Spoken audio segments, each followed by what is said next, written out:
Shalom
Teens, welcome back to Battle Teens. Yuk teman-teman dimanapun teman-teman berada, kita siapin pikiran kita, hati kita buat mulai ibadah pada sore hari ini.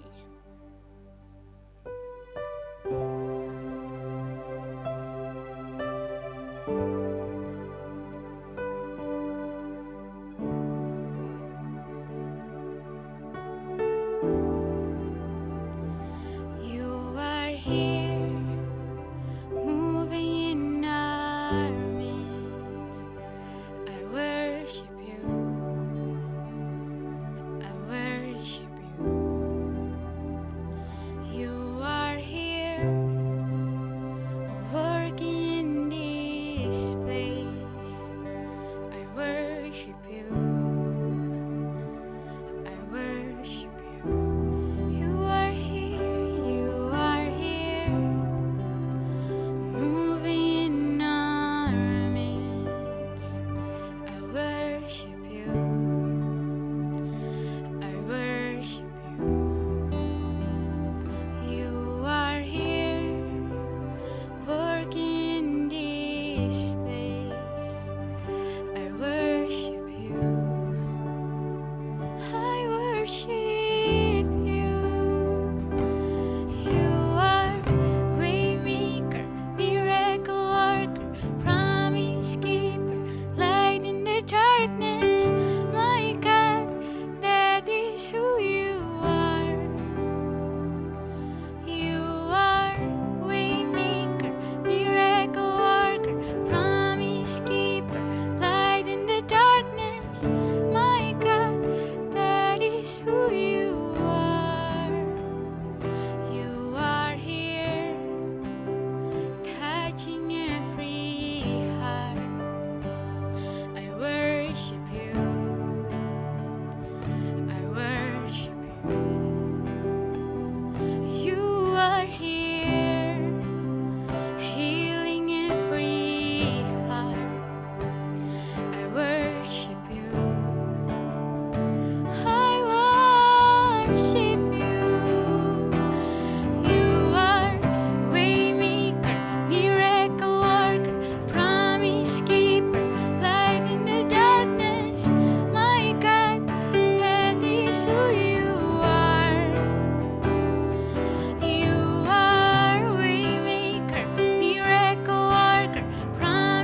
My God, that is who you are.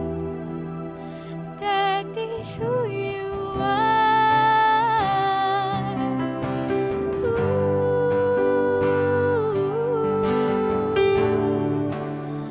That is who you are.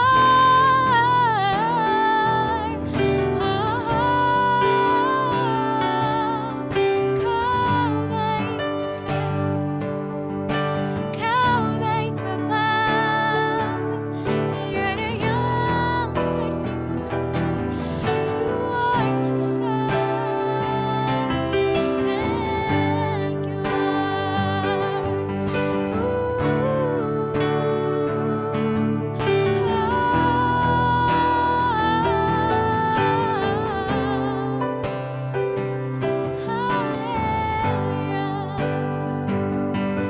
Kau baik Tuhan,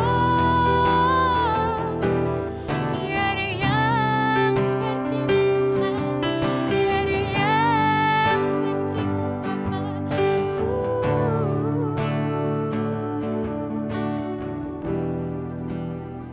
Come Holy Spirit, fall in this place. I need more and more of you. Fill me again with the power of your Spirit. Lord, I'm crying out for more. Come Holy Spirit, fall in this place. I need more and more of you. Fill me again with the power of your Spirit. Lord, I'm crying out for more. Come Holy Spirit, fall in this place. I need more and more of you. Fill me again with the power of your Spirit. Lord, I'm crying out for more and more of you.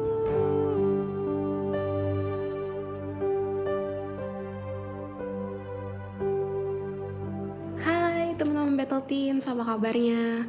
Aku harap kita semua dalam keadaan yang sehat, baik tubuh, jiwa, dan roh kita. Amin.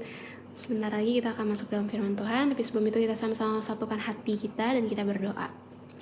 Bapa dalam surga, kami bersyukur Tuhan untuk kebaikan-Mu Tuhan dalam setiap hidup kami. Hari ini kami masih boleh beribadah, itu semua karena anugerah-Mu Bapa.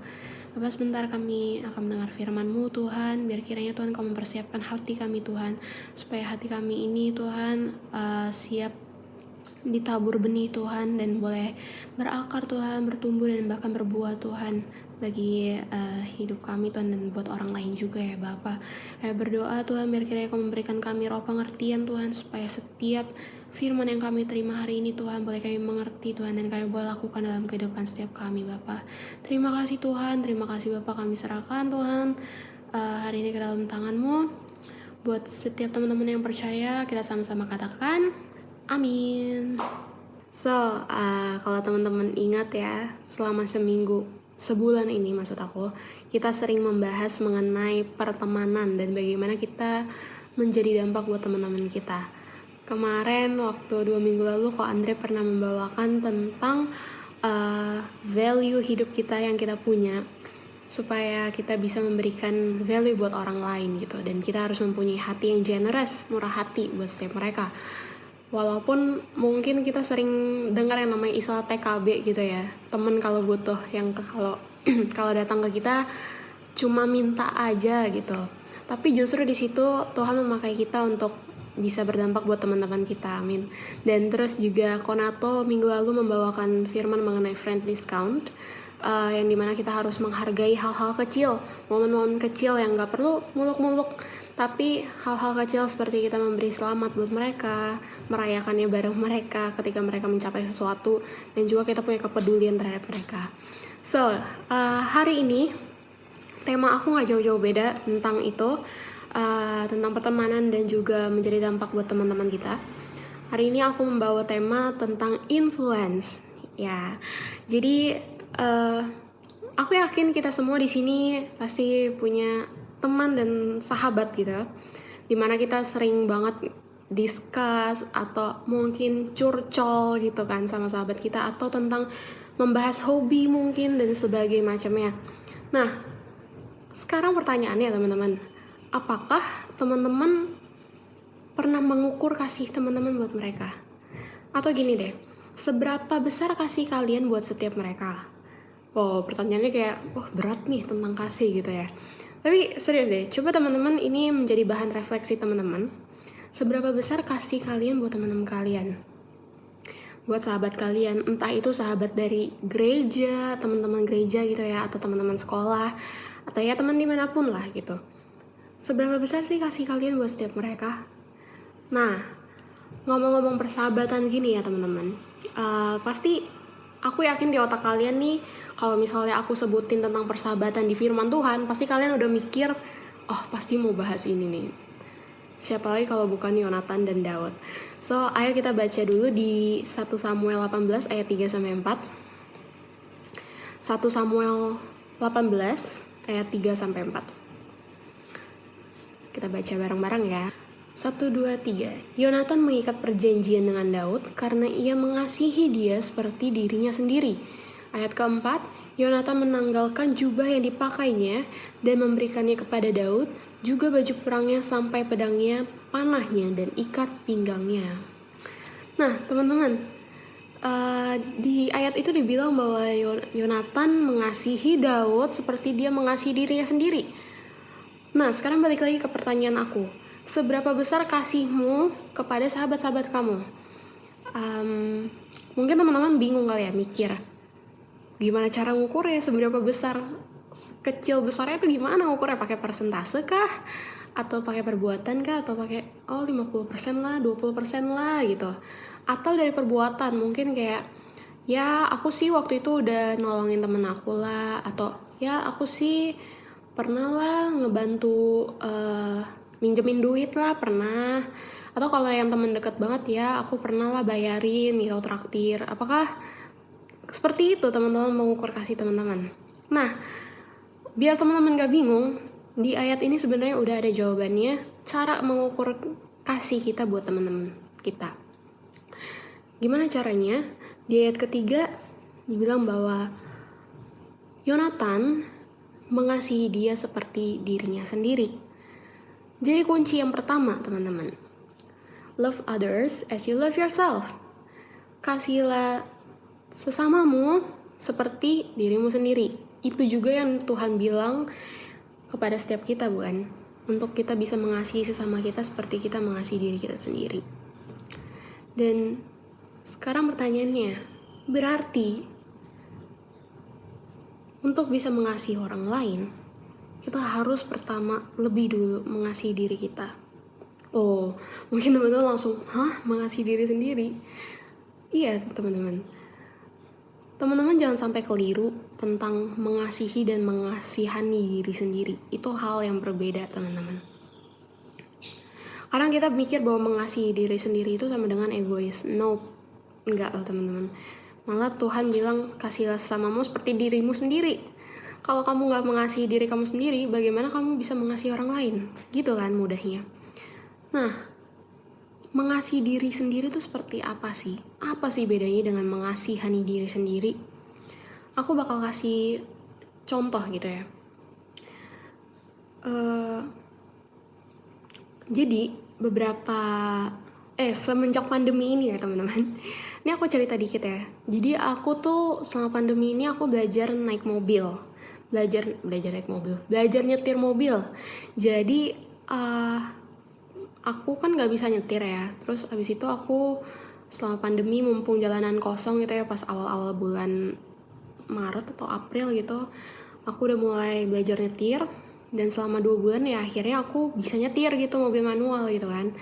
Nah itu pencapaian aku sama pandemi. Nah terus abis itu satu kali aku mau pergi naik mobil gitu, tapi mobilnya dipakai gitu sama mama aku atau papa aku gitu. Nah terus abis itu tante aku dia ini punya mobil, dan mobilnya itu mobil baru lah hitungannya kan, baru tahun 2019 dibelinya.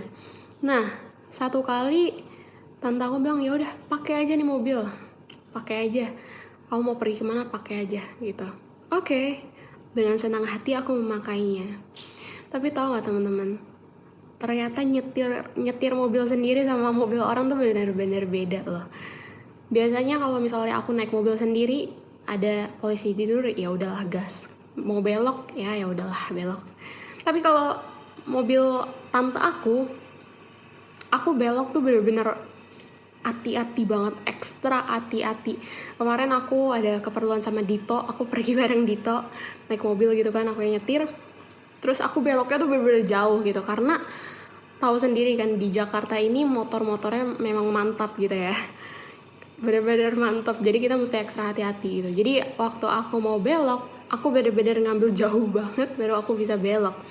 Nah si Dito sampai bilang, Ci lo jauh banget beloknya, kayak mau nabrak samping sana malah gitu kan. Nah terus kalau tiap ada polisi tidur, aku selalu benar-benar ngerem benar-benar sampai berhenti, baru naik polisi tidur. Seperti itu. Tapi kalau misalnya pakai mobil sendiri ya udahlah bebas aja gitu. Nah, teman-teman nangkap satu poin gak di sini teman-teman? Ketika aku tahu bahwa mobil itu bukan mobil aku, itu mobil orang yang dipinjamkan ke aku supaya aku bisa pergi gitu kan. Dan ketika aku tahu itu mobil aku, bukan mobil aku membawanya dengan ekstra hati-hati teman-teman. Karena kenapa? Aku bertanggung jawab atas mobil itu. Beda dengan mobil yang kita miliki sendiri, itu pasti beda. Nah, sama juga dengan mengasihi diri kita. Kalau kita sadar bahwa tubuh kita itu bukan milik kita lagi, kita bakal ngerti bahwa kita perlu untuk bertanggung jawab, kita perlu untuk disiplin atas hidup kita. Di firman Tuhan dibilang bahwa tubuh kita bukan milik kita lagi. Kita sudah dibeli dengan lunas, dan tubuh kita ini adalah bait Roh Kudus. Udah bukan milik kita lagi gitu teman-teman. Jadi tanggung jawabnya udah beda. Kita harus lebih disiplin lagi dari yang tadinya kita bermain-main dengan dosa, dari yang tadinya kita lalai dalam hidup kita. Kita sekarang lebih bertanggung jawab. Kita lebih disiplin lagi sama hidup kita. Dan bedanya apa sih teman-teman sama mengasihani diri sendiri? Self-pity dan self-love. Bedanya apa tuh teman-teman? Kalau self-love itu membawa kemajuan gitu. Kalau teman-teman ngerti bagaimana hidup teman-teman itu adalah bait Roh Kudus, teman-teman gak main-main dengan hidup teman-teman. Kalau mengasihani diri sendiri, itu artinya teman-teman tuh tinggal dalam comfort zone. Teman-teman nyaman teman-teman mau selalu nyaman, teman-teman mau selalu yang enak, teman-teman mau begini-begini aja. Dan akhirnya teman-teman cuma menemukan stagnansi, dan teman-teman gak bisa maju. Itulah bedanya teman-teman. Kalau teman-teman mengasihi diri kalian, berarti kalian akan disiplin dan itu membawa kemajuan dalam hidup kalian. Ada progres maju ke depan. Tapi kalau mengasihani diri sendiri, teman-teman stagnan. Teman-teman cuma ada di comfort zone dan teman-teman gak bisa kemana-mana, dan bahkan teman-teman bisa mengalami kemunduran gitu karena mengasihani diri sendiri. Teman-teman mungkin mikir cara mendisiplin diri sendiri itu seperti apa sih? Contohnya ya, di pandemi ini aku ngeliat banyak orang yang semakin fit gitu. Kenapa? Karena mereka sepedaan, mereka workout, mereka ada yang yoga juga misalnya. Dan itu bagus banget. Itu berarti mereka mau mendisiplin tubuh mereka supaya nggak cuma rebahan seharian, semingguan rebahan di atas ranjang doang. Dan apalagi di pandemi ini kan kita kerjanya duduk mulu ya nggak sih? Kayak kita nggak jalan-jalan kemana-mana, kita nggak keliling-keliling. Nah, Beberapa dari temen aku kayak gitu. Mereka mendisiplin diri mereka untuk olahraga, untuk fit, jaga makan segala macamnya. Nah, disiplin tubuh. Kalau disiplin roh itu teman-teman, apakah teman-teman masih memberikan makan buat roh kalian? Apakah setiap minggu teman-teman masih beribadah? Apakah setiap hari teman-teman masih membangun mesbah doa, atau teman-teman membaca firman Tuhan supaya teman-teman dapat asupan baru dari firman Tuhan? Seperti itu teman-teman. Itu artinya teman-teman udah bertanggung jawab untuk tubuh dan jiwa dan bahkan roh teman-teman gitu. Nah teman-teman, itu dari poin 1. Nah sekarang kita lanjut ke poin yang kedua teman-teman. Gimana sih cara kita bisa mengukur kasih kita buat teman-teman kita? Yang kedua adalah kita memberi dari apa yang kita punya di tangan kita. Di ayat 1 Samuel 18 ayat yang keempat, kita baca lagi ya. Yonatan meninggalkan jubah yang dipakainya dan memberikannya kepada Daud, juga baju perangnya sampai pedangnya, panahnya, dan ikat pinggangnya. Nah teman-teman, di sini ini intermezzo aja. Jadi yang namanya jubah teman-teman itu melambangkan jati diri seseorang pada zaman itu. Jadi kalau misalnya teman-teman pakai jubah di saat itu, teman-teman tuh seperti orang yang berkuasa lah, seperti itu kira-kira. Nah di sini Yonatan sebagai anak dari seorang raja ya, raja Israel, dia memberikan jubahnya kepada Daud teman-teman, yang adalah Daud tuh bukan siapa-siapa saat itu. Dia masih menjadi penggembala domba. Tapi Yonatan memberikan jubahnya buat Daud. Itu artinya apa teman-teman? Yonatan mau menganggap Daud setara sama dengan dia. Yonatan gak mau menganggap Daud itu lebih rendah dari dia. Dan bahkan tuh Yonatan menganggap bahwa Daud tuh berharga gitu sebagai sahabatnya dia. Dan ini juga yang dilakukan Tuhan Yesus loh teman-teman buat setiap kita. Tuhan Yesus memilih untuk memberikan hidupnya, apa yang dia punya, yang paling berharga yaitu nyawanya, untuk setiap kita, untuk membayar hidup kamu dan hidup aku. Supaya apa teman-teman? Supaya kita dilayakan. Dan lebih spesialnya apa teman-teman? Kita dianggap sebagai sahabat-sahabatnya Tuhan. Nah teman-teman, ini juga sama seperti yang Petrus lakukan teman-teman. Jadi waktu ada di Kisah Para Rasul 3 ayat 6, ketika Petrus lagi berjalan ke bait Allah, di depan bait Allah itu ada orang yang minta sedekah, orang lumpuh. Saat itu Petrus ngelihat dia dan cuma bilang, emas dan perak tidak ada padaku, tapi apa yang aku punya aku berikan kepadamu. Dan saat itu Petrus menyembuhkan dia.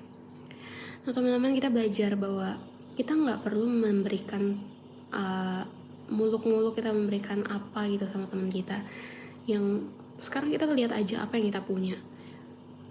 Mungkin paling sederhana, kita punya waktu teman-teman.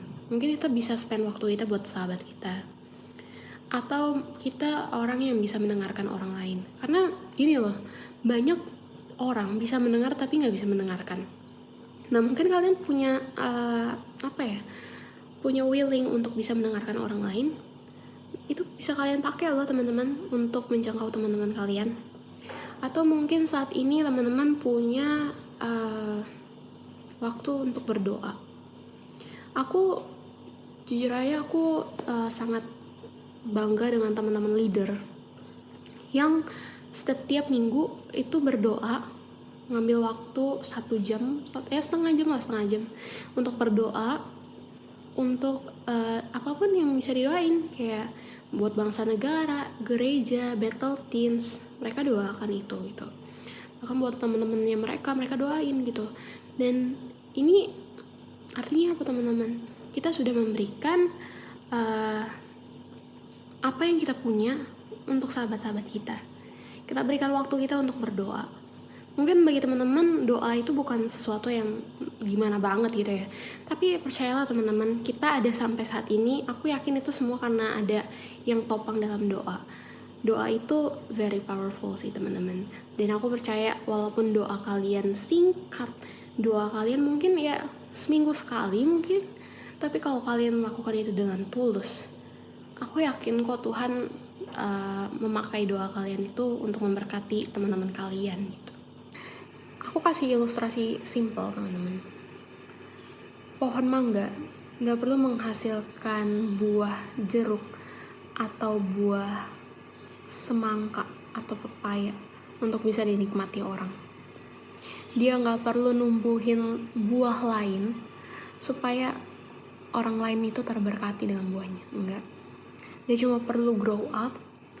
Dia cuma perlu berkembang dari biji yang ditanam. Akhirnya dia berakar, bertumbuh, dan dia berbuah. Buahnya adalah buah mangga, teman-teman.